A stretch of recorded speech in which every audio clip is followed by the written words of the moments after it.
today. This is the last Inspire Me of 2020. Can you guys believe we've almost made it to the end of this year? It's felt like 10 years at least. We've done a whole decade, right, this year. But what we're going to be talking about today, when I'm standing here leaning against this mannequin, is our 2021 year-long knit-along. So for folks who are not super familiar with our shop, we do a year-long skill builder knit-along every year. We pick a pattern that on its own can seem a little bit intimidating. Maybe it feels like it's a little bit beyond your skill set, or it's just a big project and you go, gosh, I don't know if I could ever tackle something like that. And we work on it together. So we have support sessions where we walk you through the pattern. We give you lots of tips and tricks to help make it a lot less intimidating. And we work on it together. This year's pattern was the Row Cardigan by Michelle Wan. So we did a heavily cabled pieced garment.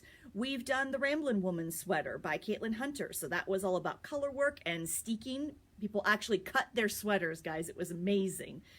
And this year, actually for next year, what we're going to tackle is the Evenstar Shawl by Susan Pandorff. So this is a large pie shawl. It's called a pie shawl because it is a circle, obviously. And the increases are actually worked based on the mathematical equation of a circle, how it works with the circumference and everything. Elizabeth Zimmerman did a lot of these kind of patterns. So let's see, what pattern? Oh, what pattern's my sweater? I'll talk about my sweater in a second. Okay, let's talk about this first. So this is the Evenstar Shawl by Susan Pandorff. This is going to be our 2021 year-long knit-along. Now, don't turn off the video because I just showed you a giant circular lace shawl and you go, oh my gosh, A, I could never make that, and B, I would never wear that. We're going to talk a little bit about it. This actually, believe it or not, this particular lace shawl, because it is a circle, is also knit in the round, which means it's actually more straightforward than a lot of other lace shawl patterns you may have seen. It's also very, very repetitive. If you notice the way that the patterns repeat themselves around the circle, which means that the charts for this are really easy to read. Now, yes, I said charts. There are written directions for this pattern as well. So if you are not, we're going to learn how to read charts as part of this year-long knit-along. But if you really are not into charts, you've got the backup of written patterns for this as well. So Susan Pandorff wrote this pattern. It is available on Ravelry. You can go ahead and go to Ravelry and check it out. We'll have it linked in the comments below. There's a lot of basic information about the year-long knit-along already on our website. It's under classes and events. If you click on that on our website, the drop-down menu will come up and the Evenstar 2021 KAL for knit-along will show up. We'll also link that page directly in the comments below once I'm done talking. And that will give you a lot of the basic information. But I wanted to go over a few things this morning to address some questions that have already come up and hopefully maybe give you a little bit more information. Hopefully encourage you guys to join us. I'm really excited. I knit this particular piece that I'm standing with here several years ago. I was not what I would have considered a super accomplished knitter when I made this, okay guys? So this yarn that it is made out of, it's a lace weight yarn. It has been written, the pattern's been written for 1,500 yards of lace weight yarn. Yes, lace weight's very thin, but you're not going to use tiny needles on this. We're going to start in the middle and work our way out. We're going to start with a size 3 here in the middle, and then we're going to move to a 4, and then we're going to move to a 5, and then we're going to move to a US 6 by the time we work the border, guys. So thin yarn on larger, relatively larger size needles is what gives you this beautiful open lacy fabric and drape. So it might be tiny yarn, but we're not going to torture you with size 0 needles either. So that's going to be the nice thing about this shawl. This particular lace yarn is from a company, sadly, that is no longer in business, but we've actually got 3 options for you to work this shawl. I'll talk about those in a minute. They're also already linked on our website. So let me check my notes to be able to talk about. So it does start in the middle. The border is a knitted on border. So rather than, yes, there are a lot of stitches, I'm not going to lie to you, when you get to the outside of this shawl, but rather than binding them off, we're actually going to cast on and work this border perpendicular to the shawl back and forth. And we're going to join it to the edge as you go. So there's not going to be 5 million stitches to bind off at any point in the shawl. So kind of the neat thing also about pie shawls and knitted on borders. So there's a lot that you're going to learn in this knit-along, and we're going to give you a lot of tips and tricks to make this less intimidating and to actually make it an enjoyable experience. What we are asking that you know how to do right now before you get started is how to knit in the round, that you're familiar with basic increases and decreases like slip, slip, knit, knit two together, knit into the front and back of a stitch, make one left, make one right. You don't necessarily have to have it memorized, like, okay, wait, if I do a make one, I know I pick the bar up between the stitches, but do I go from the front or the back? I have to look it up every time. That's fine. Just that you've done it before, and so you're familiar with the concept of it. Also, knowing how to work a yarn over would be really, really helpful for this. Again, it doesn't have to be something you've had a ton of experience with, but you understand the basic concept of you put your yarn over your needle, and then when you work the next row, you knit that like a normal stitch so that it leaves a hole. That's the whole point of working yarn overs and lace. You want to make holes. And you know how to read a pattern, and that's really it. That's what we ask you to know beforehand. What we're going to walk you through, if you have a little bit of experience with lace knitting, that's great, but we're going to walk you through how to make lace less intimidating. We're going to talk about how you read your charts and how you set your charts up, and really truly chart knitting. If you don't do a whole lot of knitting from charts now, knitting from charts with lace actually makes a lot of sense, and it's an easier way to work things. We're going to walk you through how to set your charts up. We're going to walk you through how to use stitch markers. You're going to need a lot of stitch markers for this shawl, but stitch markers can separate your stitches out into groups so that you're only focusing on, say, 15 or 20 stitches at a time instead of all these hundreds of stitches you have on your needle. Really makes things a lot easier. We're going to show you how to use lifelines. If you've never put a lifeline in a project, this is going to be the knit-along for you. We're going to show you how to use lifelines, how to put them in, and how they can save you in the event that you do make a mistake and have to pull back. Maybe you're only pulling back 3 or 4 rows, and that's it. You're not having to rip this whole stinking shawl out again. We do divide our year-long knit-alongs up into manageable chunks. Our goal is never to monopolize your whole year, that this is the only thing you knit on and you don't make anything else. That's never our goal with these. We do divide them up into reasonable chunks, manageable chunks, and so that you are working on this, but you can work on lots of other projects as well. This is just kind of going in the background over the course of the entire year. The timeline for this goes as follows. We will begin taking signups really January 5th. We'd like to wait until after the holidays to start taking any kind of signups for this. We are going to go ahead and get the listings for the yarn up on the website, but we'd prefer if you go take a look, you can kind of take a look at color, start thinking about things, but actively we'll be promoting this and taking signups starting in January. We'll take our signups through the end of the month, through the end of January, and then at that point we'll close things out and send orders off to dyers. So we do not have yarn for this project in the shop right now. You are going to get to pick your dyer, pick your color, and get a chance to have it dyed specifically for you for this project. So we will close our signups at the end of January. We'll then send those orders out to the dyers. They'll get the yarn dyed up in February and send it back to us. We will not actually begin this project until March. You can look at our schedule. We've got the schedule for the support sessions already up on the website so you can see what our timeline is. Now, the support sessions for this shawl, the way it's going to work is each time we have a support session, you'll have 2 daytime options. We usually do them Friday mornings and Sunday afternoons. All of our support sessions will be done on Zoom virtually this year. We're just going to go ahead and plan for it that way. In the past, before this year, we've been able to do the support sessions in the shop physically, but we're just going to go ahead and plan on, it actually worked really nicely this year to have the support sessions on Zoom for a couple of reasons. First of all, you don't have to live here locally to participate in the knit-along. You can log on to Zoom from anywhere. If you have a situation where you feel like you can't really be around people, it's also great. The other big advantage is that we do record the Zoom sessions. So if you have a situation where you cannot log in for a particular Zoom session, we don't do makeup support sessions, but because we record the Zooms, you will get a link that you can sit down and watch the recording after it happens. You can watch it however many times you want. You can watch it if you weren't able to log in live. You can catch up that way.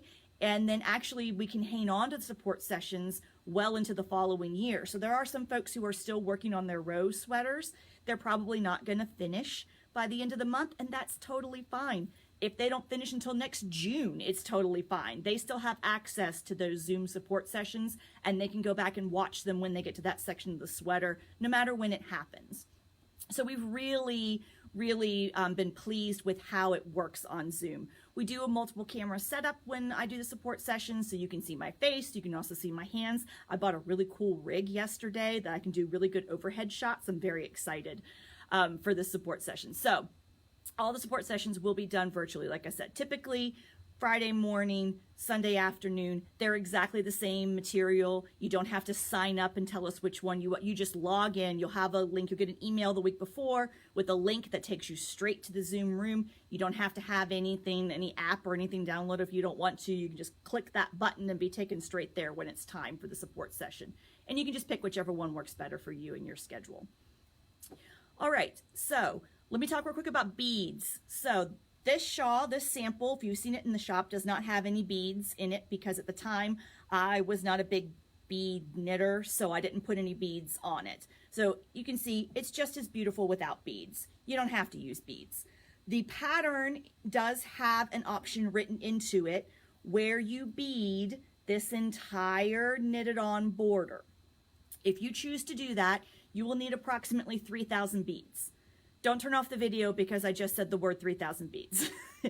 It's really not as intimidating as it sounds, and if you would like to do that for your border, it would be absolutely gorgeous. If you like the idea of beads, adding some beads to your knitting, but 3,000 beads sounds like an awful lot, what I'm going to do is I'm going to go through the chart and I'm going to pick a few strategic places where beads can be added to highlight the pattern. I'm calling it my lightly beaded option, and I'm shooting, I haven't done it quite yet, but I'm shooting for about 500 so-ish beads. So that would be a chance for you to practice and learn how to add beads to your knitting without investing in thousands of beads to go around the entire border, which yes, would add a lot of weight to the shawl.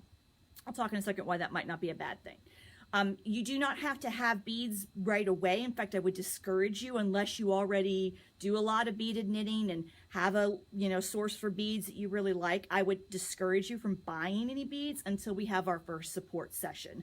I'm going to talk you through what to look for when you go shopping for beads for knitting projects, good sources for beads, all that stuff. So don't feel intimidated that you have to have beads ready right away.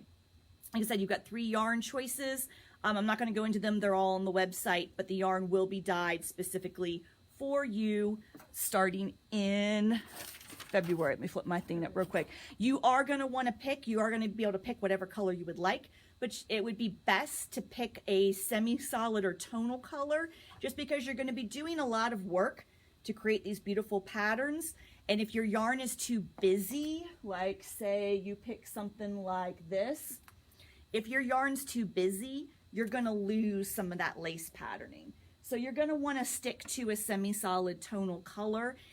If you are nervous about the idea of making this, a lighter color will make your stitches easier to see and make things easier for you. But I'm knitting mine in black because I really want a black lace shawl. So don't feel like you have to stick to a light color.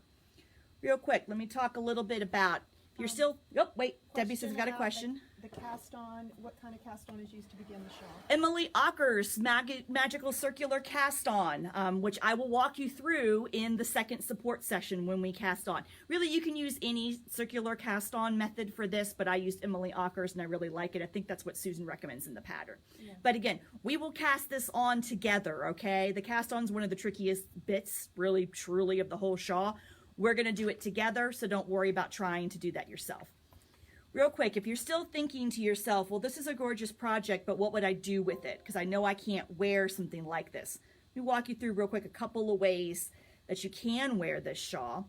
Most people, when they knit a circular lace shawl, they fold it in half, like this. And then it makes it much simpler and easier to wear.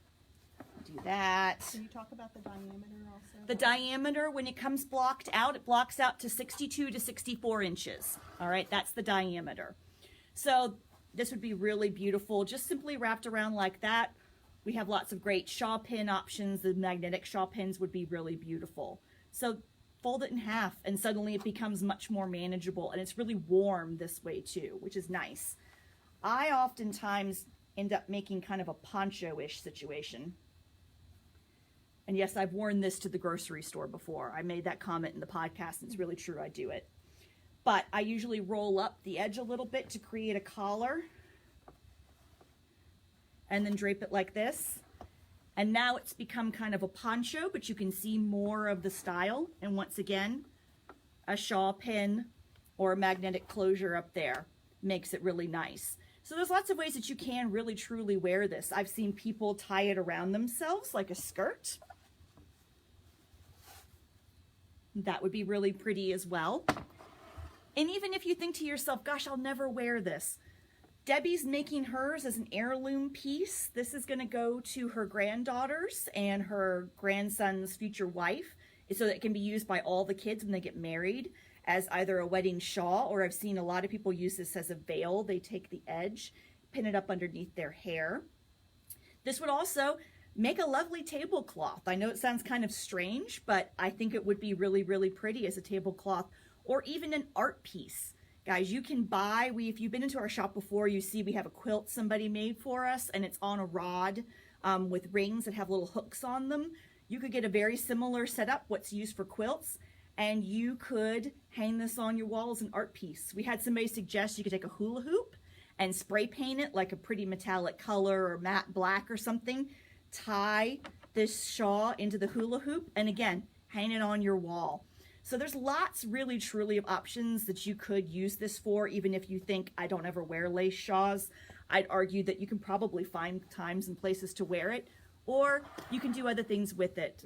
It's just going to be a really great skill builder. That's always our goal with the Year-long Knit-alongs. We want to give you tools that you can put in your knitter's toolbox that then you can apply to lots of other projects.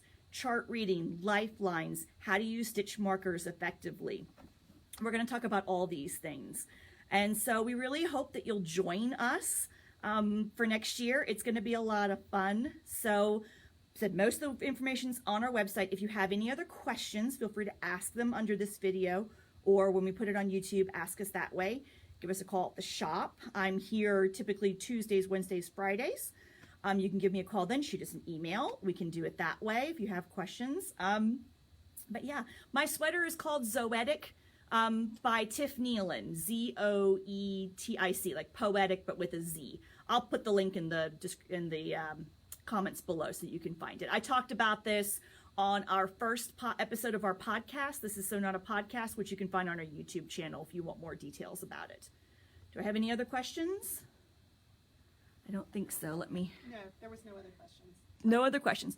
All right. So a throw blanket. Yes, exactly. You could totally. This would be a really nice, because it's made out of wool or a wool blend. It makes a really nice but light throw blanket to put in your lap. So anyway, we hope everybody is going to have a good weekend. I know we're in the final crunch for the holidays, so that may not be the time, but we want you to think about this shawl, look at it.